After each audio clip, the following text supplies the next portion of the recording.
Welcome to Open Hand Farm. I'm Penny, and if you're new here, I am so glad to have you. If you're just tagging along because of the Three Rivers Challenge, I am so happy you're here. And hopefully you'll come back and visit some more. Last week, I decided to try and complete the Three Rivers Challenge. Now, in the month of August, I did the Every Bit Counts Challenge that was initiated by Three Rivers Homestead.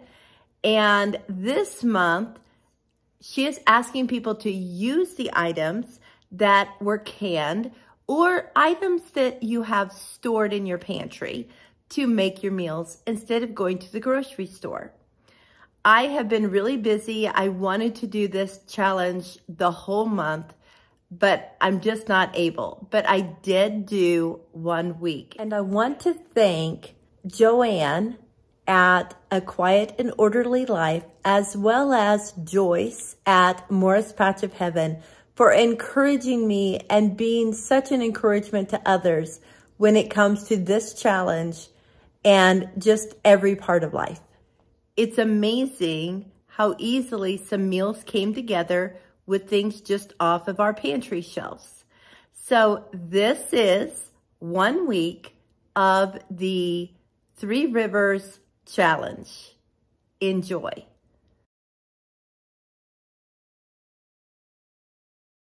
I'm gonna be honest with you guys. I canned a lot of corn over the summer, and I don't think I'll ever can corn again. I have been trying to find recipes to use it. So I found a Mexican street corn recipe. So I kind of tried to make it, although it calls for corn on the cob, I just used canned corn. You mix together some mayonnaise and sour cream. Then you add some lime juice and stir that in. I did decide later that I could have cooked this in a skillet and kind of browned it up since it's not grilled. You then add some chili powder, and I snuck in a little bit of chipotle chili powder because it is just so good. After stirring it up and tasting it, I promptly went back to add a little bit more flavor.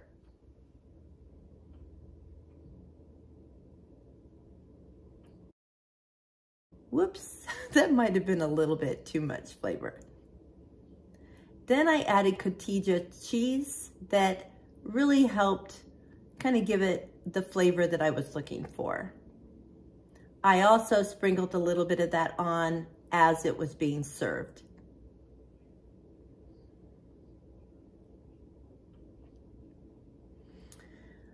Now I pulled out a couple of dishes. This is a quick nacho meal that I didn't really have a lot of time to cook things.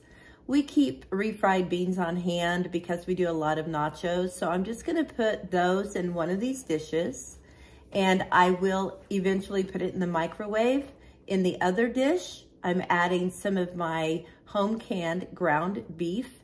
I did can that with a beef broth on it instead of water. And there was a little bit of solid fat on it. So I'm just kind of rinsing it with hot water.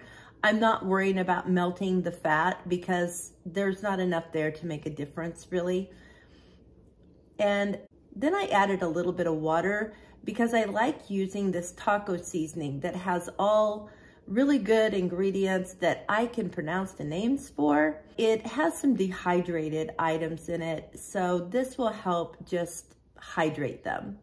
Our favorite cheese that we keep on hand always is Tillamook cheddar from Costco.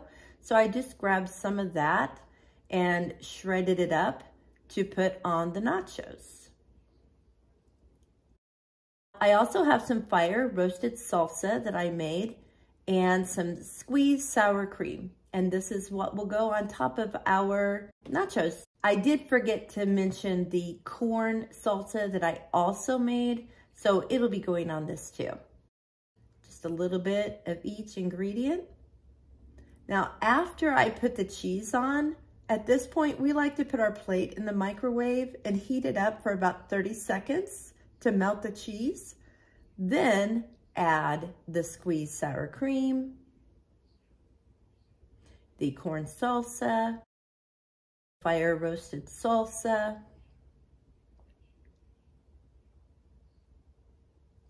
and a side of corn. It was really good.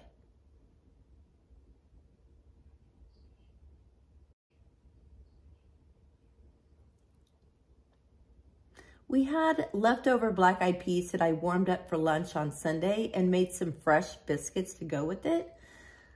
So that was a very easy meal. We always have sourdough starter and flour on hand, so biscuits are an easy go-to. This is how we store our flour. We buy it in 50-pound bags from Azure Standard, and this holds about 25 pounds, and I can roll it around the kitchen and use it whenever needed. And the rest of it is stored in the basement in a 5-gallon bucket. I'm glad I had Mark to lift the bag for me.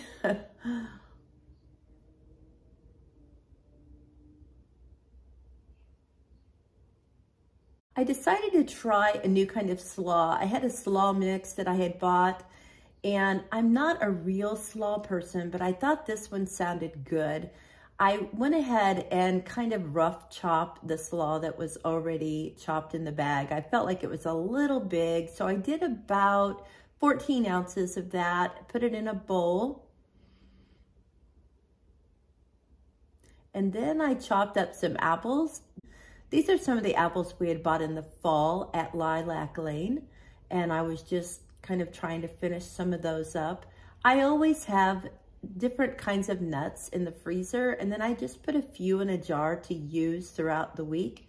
So these were some walnuts, and I dehydrated some cranberries in the fall, and so I'm using those in this also.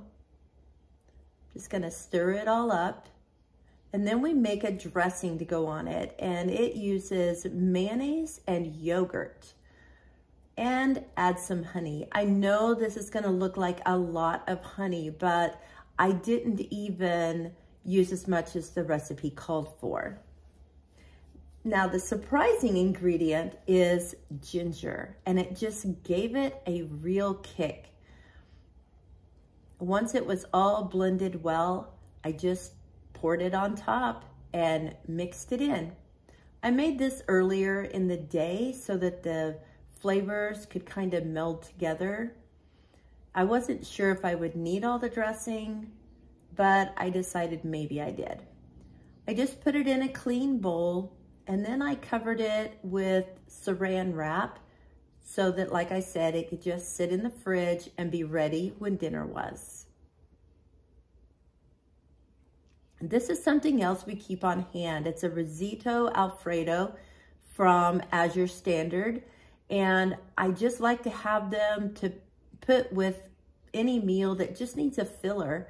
And you just kind of toast the risotto, and then you add water, and there's a seasoning packet that you add to it. You just mix it together and let it simmer, and it's always so good. We had steaks with this that came from the cow in our freezer, and they were so good.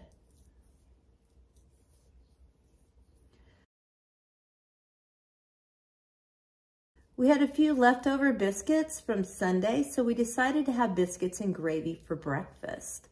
We had a partial package of sausage in the fridge, so I just put that in a skillet and browned it up. I like mine just a little caramelized. And after it got done, I set it off in a bowl and used the same skillet, but there wasn't a lot of oil, so I added some homemade ghee to it. Now, I don't keep milk on hand all the time, so this is what I do if I need milk. I add a little cream to the cup, and then I add water, and it works great every time. I use this for breads, biscuits, gravies, whatever. After the flour and ghee cook a few minutes, I just whisk in the faux milk, bring it to a boil, and I stir constantly during that. And then it will thicken as you go. When it gets as thick as you want it to be, then you can add the sausage back in, stir it up, add some salt and pepper, mix that in, and you've got biscuits and gravy.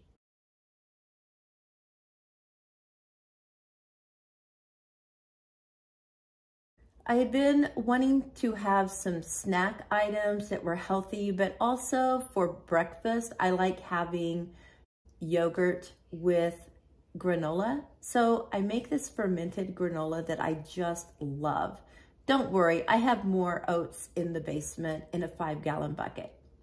Like I said, I always have nuts on hand in the freezer. So these are some of the items I'm putting in the granola. It's pecans, walnuts, cashews, and some sprouted pumpkin seeds. Then you add some water and sourdough starter and you let it sit. Then you bake it until it's brown. So this is a beautiful color.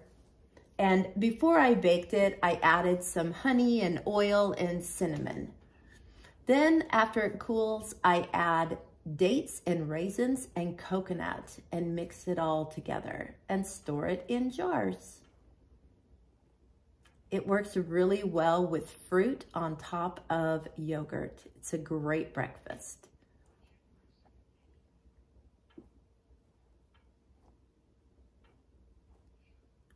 So I laid out some of the ground beef that we have from our cow in the freezer, as well as a jar of green beans and potatoes.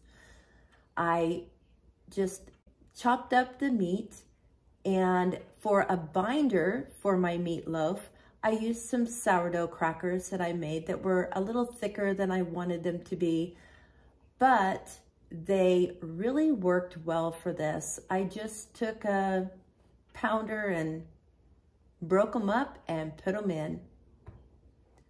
Then I added a couple of our chicken's eggs, as well as a little chicken stock I had on hand in the fridge. I dehydrated some onions in the spring, so I just broke those up and added those along with some dried herbs from the garden. This one is basil. Then I'll break up some thyme and break up some parsley. Now you just mix it all together. It made a really nice texture for meatloaf. I like to make it in small portions, so I used this square cupcake pan and I topped it with Parmesan cheese, and then I added some of my homemade onion jam. I love this stuff. It is so good. One of my favorite things to do with it is put it on grilled cheese sandwiches. So I just topped each meatloaf with some, and then I kind of spread it out, and it was good to go. I opened the potatoes and I rinsed them off. I have seen people do French fries, canned French fries, and I decided if those could be fried, why couldn't these? So I went ahead and rinsed some of the starch off, and then I just laid them out on paper towels, and then I blotted them a little bit with another paper towel. And after I put the meatloaves in the oven, I went ahead and used some avocado oil to heat up to fry the potatoes in.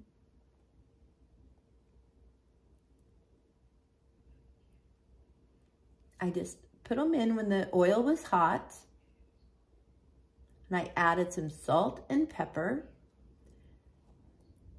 Then I kind of mixed them around to make sure the oil and the salt and pepper were covering all the potatoes. Then, this is the important part, you just let them sit. I also emptied my green bean jar, added a little bit of garlic powder and salt and pepper, and that's all I did to those. Now, after the potatoes sit a little bit and cook, you just lift and flip them. Don't stir them because they are cooked potatoes and they'll fall apart. Now, the more you flip and turn them, they get crispy around all of the sides, and then they're not quite as delicate. So like here, I can just go ahead and push them around because they are getting crunchy. Let's plate this up. The green beans were really good. And those potatoes, oh, you guys, I could have eaten the whole skillet. Look at the crunchiness. They are so good.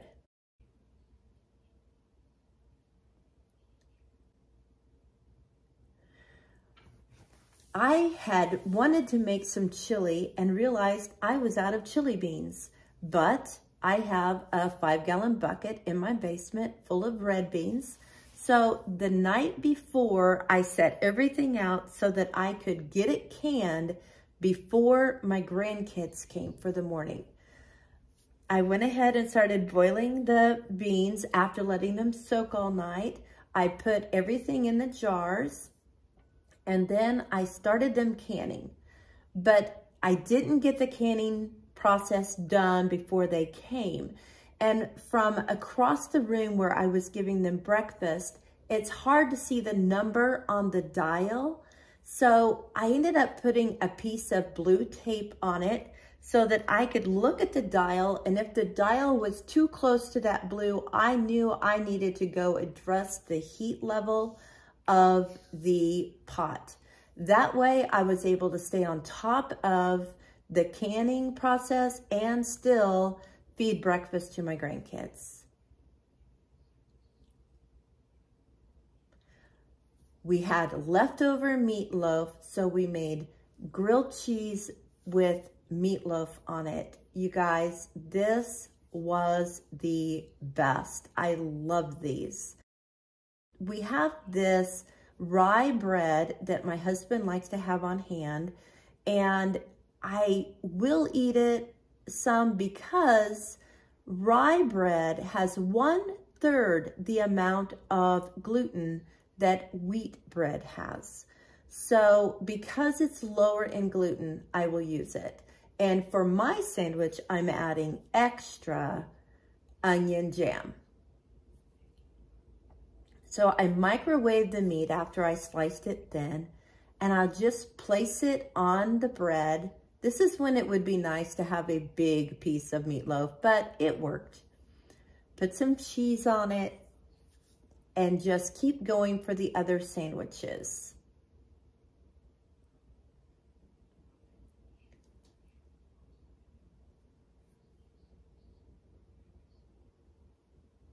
Had to do another plate of meatloaf to do the rest of them. Mom doesn't like cheese, so hers is just meatloaf. Now, the key to a good grilled cheese is low and slow. Don't rush it. Keep your heat on a low medium and just let it slowly cook. This is a very big skillet I'm using. It's about a 14, 15-inch skillet. And so part of it maybe doesn't get as hot as what's sitting right over the flame. So some of these I will kind of flip and turn so that the whole bread gets toasted.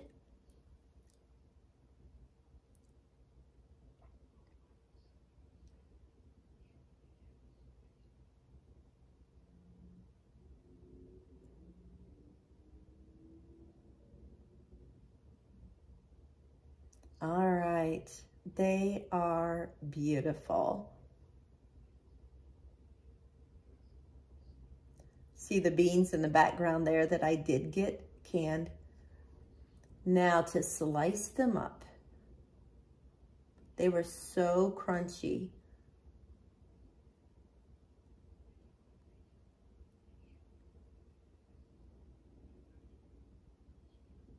I just had to make sure I gave the right person the right sandwich. Now this one is mine with the extra onion jam on it. It was so yummy. The cheese was all melty and oh, it was good.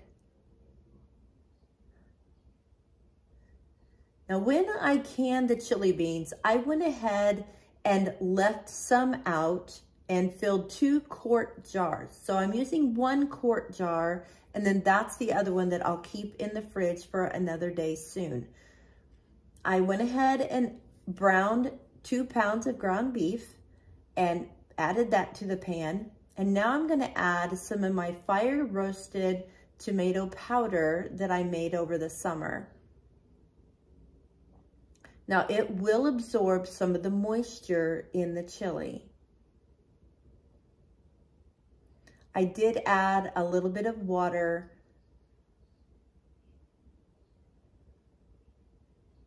I also like this McCormick chili seasoning, so I added just a little of that, although the beans were seasoned very nicely, so I didn't need a lot.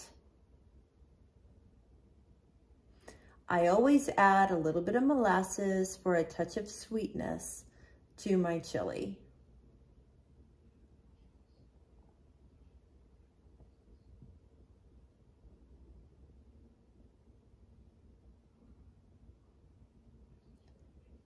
Give it a taste. Needed a little bit more tomatoes. Now you'll see it's getting pretty thick, so I'm gonna water it down to accommodate the tomato powder so that it can get rehydrated and not take all of the liquid from the chili.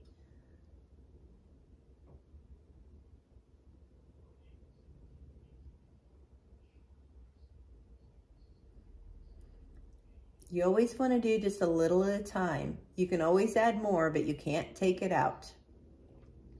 And that is a clean spoon, I promise. Much better.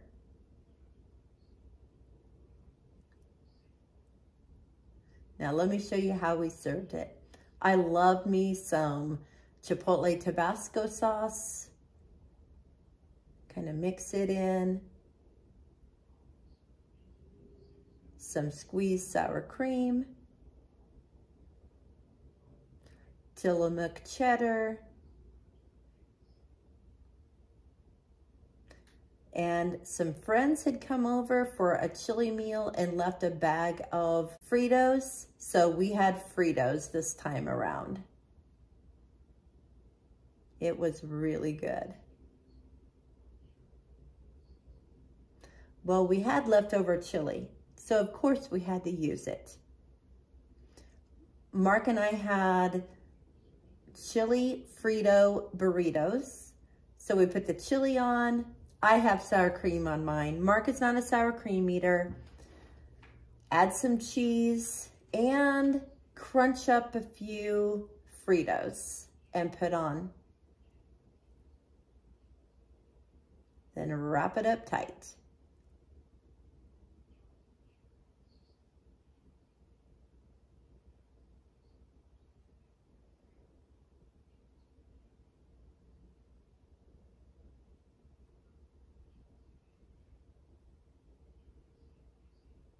My mom does like sour cream too.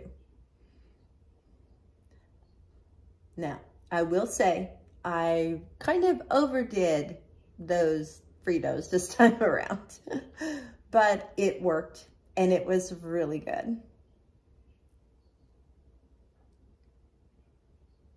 Instead of just eating these like this, I decided to put a little ghee in the bottom of the skillet and toast them up.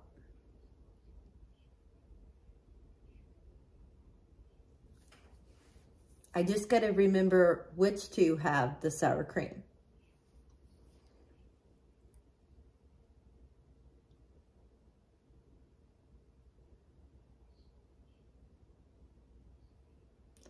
got to keep an eye on them because once again, low and slow, because once they really start to brown, they go pretty fast. These are gorgeous. And the crunch on those, oh, it's so good. If you've never had your burritos like this, go for it. Like even your breakfast burritos, yum. And because these are a little bit full, I'm gonna go ahead and do not just 2 sides. I'm gonna try to do all 4, but we were a little impatient and wanted to get to eating.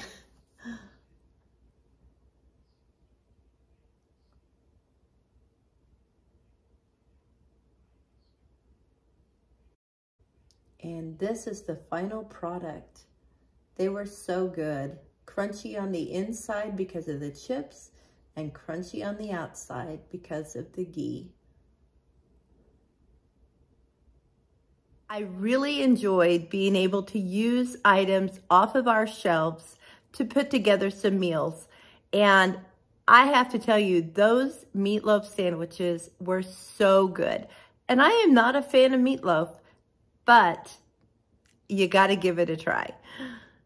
I will continue trying to make meals out of my pantry and off of our storage shelves, but I will not be videoing them. It is a privilege to be able to know that some of the work that I did in August has been helpful and useful to our family through this month.